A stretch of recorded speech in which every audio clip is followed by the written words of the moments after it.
For the past few months, I've been eating a minimum of 150 grams of protein a day, all from whole foods, no protein powders, bars or supplements. I did it as a bit of an experiment, and I'd go as far to say it's been revolutionary for my body composition, my health and how it makes me feel. I've got lots to tell you, so in this video I'll show you what I eat in a day to get a minimum of 150 grams of protein and share all the things that's happened as a result. While I wake up and prepare my first meal of the day, which I call my mini breakfast, let's look at why it's important to eat protein.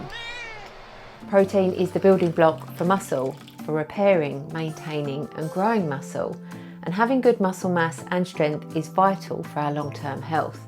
This is especially important as we get older, as we tend to lose muscle as we age.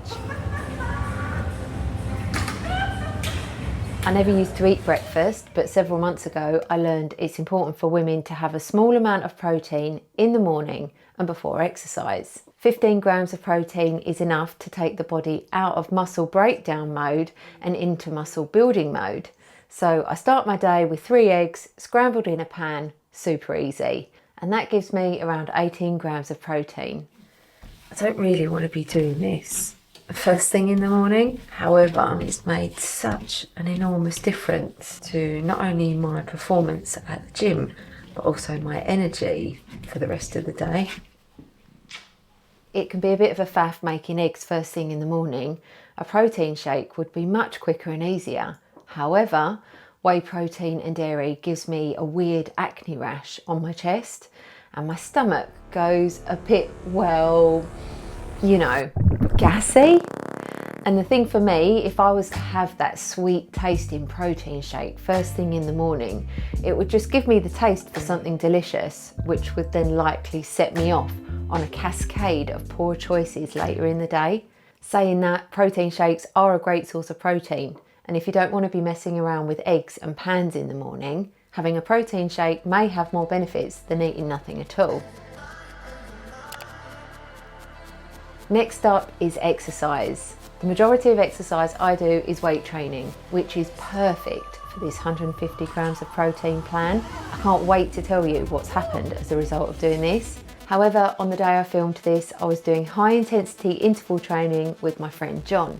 On a Tuesday, we do the Norwegian 4x4 and then 4 sets of heavy kettlebell swings. It's a brutal session. That is so tough. When I tell some people that I eat a minimum of 150 grams of protein a day, sometimes they say things like, "Are you a bodybuilder? Is it necessary to eat that much protein in a day? Isn't that bad for your health?" Well, I'm not a bodybuilder, clearly. You do muscle arms. I'm just a regular 42-year-old woman who works at a desk most of the day, and I'm interested in doing health stuff. And I do understand the "isn't that bad for your health" question, because if I was to follow the advice from, let's call them, traditional health websites, they advise to eat 0.7 grams of protein per kilogram of body weight, which for me at 64 kilograms would be just 50 grams of protein a day. 50 grams? No, just no. In contrast, when it comes to health and fitness, the typical formula for how much protein to eat a day is 1.6 to 2.2 grams of protein per kilogram of body weight, or 1 gram of protein per pound of body weight, which for my body weight, it works out 140 grams of protein a day. That's more like it. But for the purpose of this experiment, I pushed it to 150 grams a day. And in fact, by the time I've added the nutrients from vegetables and plants, most of my days I end up eating 160 to 170 grams of protein a day. This is a good time to mention, and not a lot of people talk about this. As we get older, our body becomes more protein resistant, meaning the body isn't as efficient as utilising the protein we eat to repair and build muscle. So as we get older, we need to eat more protein to get the same effects as someone younger. I finished my interval session with a bit of prehab and mobility stuff. Laura Try 20 for 20% off Vivo barefoot shoes. And then it's home for my main breakfast to replenish my body. Food is my priority after exercise, and I do not stop for anything. I do not pass go, and I do not collect £200. My breakfast isn't a typical breakfast. I say typical in the sense that it's not cereal, avocado toast, overnight oats, that kind of thing. My breakfast, which I've been doing for over 2 years, is an actual meal, fish and vegetables. And this is the part that I know some people will say, fish and vegetables for breakfast? That's disgusting. But bear with me. Just because I eat fish and vegetables doesn't mean you need to. And you know what? It's not actually that weird to eat this for breakfast. This is real food. What is weird is that it's marketing and society that has conditioned many people to think that this is breakfast. Anyway, my current favourite breakfast, because it's quick and easy, is sardines, 2 tins of. Each tin has got about 18 grams of protein, so that's nearly 40 grams. I know the idea of sardines doesn't sound appealing for breakfast. It's actually not that bad. It's not that exciting, but it's really good nutrition and I feel so good after. Sometimes I have salmon fillets, smoked salmon or some other fish. And if you're not a Fish for breakfast kind of person, you could have chicken, beef or turkey. Don't get fooled into thinking that this is breakfast. Quick and easy way to give my family a breakfast they'll want to eat. And I feel good that they're ready to tackle the day. The key is eating real foods with plenty of nutrients, and that's where the magic happens. The protein in the food that we eat latches onto the receptors in our stomach, which then sends a signal to our brain to release CCK, a hormone that switches off hunger. That means no more cravings or needing to snack. And no cravings or snacking means not eating as much junk food. What a winner. So it's 8:30 and I've already had 48 grams of protein. If I can get 50 grams of protein by the time I've eaten my breakfast, then I know that I can easily achieve 150. My body and brain have the nutrients they need to function well. I have the energy and clarity and I'm fueled for my day ahead. And what I'm going to do is actually just make myself a pre-workout snack. So this is my first meal of the day. And I've got some rice here that I've just taken out of the freezer. Okay, it's 11:40 and it feels too early to be making lunch, but actually I'm so hungry. So by the time I've made it, it's probably going to be just after 12. So let's go make lunch. In the past, if I got hungry earlier than my regular meal times, I'd often snack, whether that be a healthy snack or an unhealthy snack. But now, when I get hungry, I just have a meal. The problem I have with snacking is I'd often choose something quick, easy to digest, often something sweet that didn't have much protein in, something like fruit. But whatever I ate as a snack, it would only satisfy me for about 30 to 60 minutes because it was a snack. Then I'd miss my regular meal time, miss my next bit of protein, and even worse than that, I'd get over hungry. And you know what over hungry means? Poor food choices. For lunch, I find stir fries really easy. I throw everything in a pan and let it do its thing. I mostly have chicken or turkey, but sometimes I have beef mince and make a chilli. So this is coming out at 95.7 grams of protein.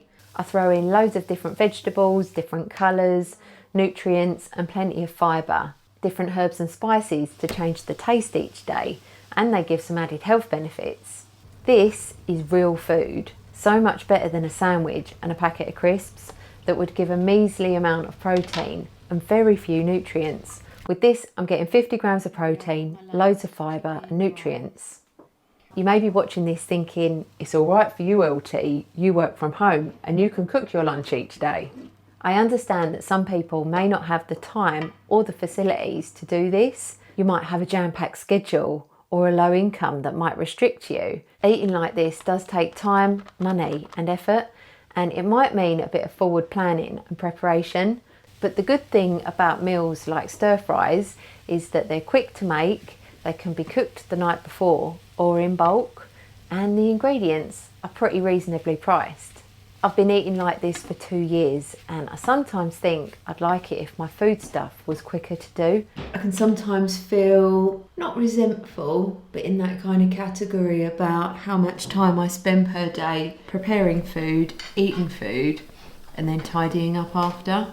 But then I realise it's an investment in my health, not only short term on a day-to-day basis, but I'm hoping it's going to be an investment in my health long term, as in weeks, months, years, decades ahead. You might be looking at this thinking, that's a lot of food for lunch. I've put 400 grams of chicken in the pan, which gives me 100 grams of protein. I'm doing a mini cook-up, making a double serving, so I'll have enough for lunch and dinner, and that will take me to 150 grams of protein by the end of the day. And this is the part where I know some people will come after me in the comments. How boring that you eat the same thing for lunch and dinner. Variety is the spice of life. I know. I just want things to be easy, and this isn't as boring as it sounds. I change the meat each day, change the vegetables and spices each day. And for those thinking it's boring to eat the same thing for lunch and dinner, I reckon if you came to my house and I made you this, you'd love it, and you wouldn't mind eating it twice in a day. Given that I'm having lunch and dinner, I tend to have more for lunch. So I'll probably take about 3/5. So I've got not as much in my tummy closer to bed. That looks so good. I actually look forward to having the rest for dinner. I know some people like my mini tangents, so here goes. In what world is it considered boring or weird to eat food like this? The Western world, with its marketing and the big food companies telling us what they want us to eat. The way I see it, what a privilege it is to have this kind of food available to me, that I have the places to buy it and the resources to cook it. I'm pretty sure there are thousands of people in this world that would give anything to eat food like this every day, and there's people telling me it's boring. As long as I eat all of that by the end of the day, it means that I've got 170 grams of protein in. If you're wondering how I track my daily protein, I use an app called Cronometer. When I started this experiment, I spent hours researching the best food tracking apps. I tried the free version of this one and I liked it, so I paid for the upgraded version because I wanted to delve in deeper and get more details about the food I'm eating. I use the barcode scanner or search the food, enter how much of it I eat, and then up here I've set my protein target to 150 grams a day. And I've had such great results with Cronometer, I reached out to them to ask if they wanted to sponsor this video, and they said yes. But even if this video wasn't sponsored, I'd show you this bit anyway, because it's been such a helpful tool in me being able to track my protein. I chose Cronometer because it not only shows the usual stuff, calories, protein, carbohydrates and fats, it also shows the nutrients in food, things like vitamins, minerals and fibre, and I can see how much of those things I've had during the day, and it's a way to identify nutrient gaps in what I'm eating. You can see on this day I had lots of fibre, vitamin C, vitamin A, folate and potassium, but I was low on iron and calcium, which seems to be a common pattern with how I'm eating at the moment. So the app makes suggestions on what foods to eat to fill the nutrient gaps. And this bit is really important. Unlike other food tracking apps which rely on their users to enter foods into their database, so it's like me entering a food and then I make a mistake, but the app accepts it anyway, and now the wrong information is available to everyone else who uses it. Cronometer is one of the few food tracking apps with a verified database of food, so each food that's been entered has been checked and verified to make sure that all of the information is correct, which makes perfect sense if you're using a food tracking app. If you want to try Cronometer, the free version or the paid version, I've left a link to it in the description.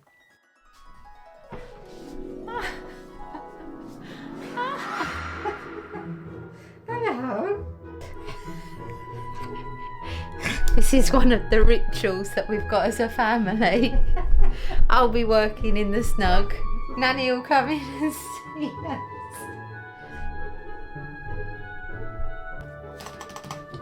Okay, I'm at work, it's the afternoon, and I'm getting that feeling again. I'm getting that hungry feeling.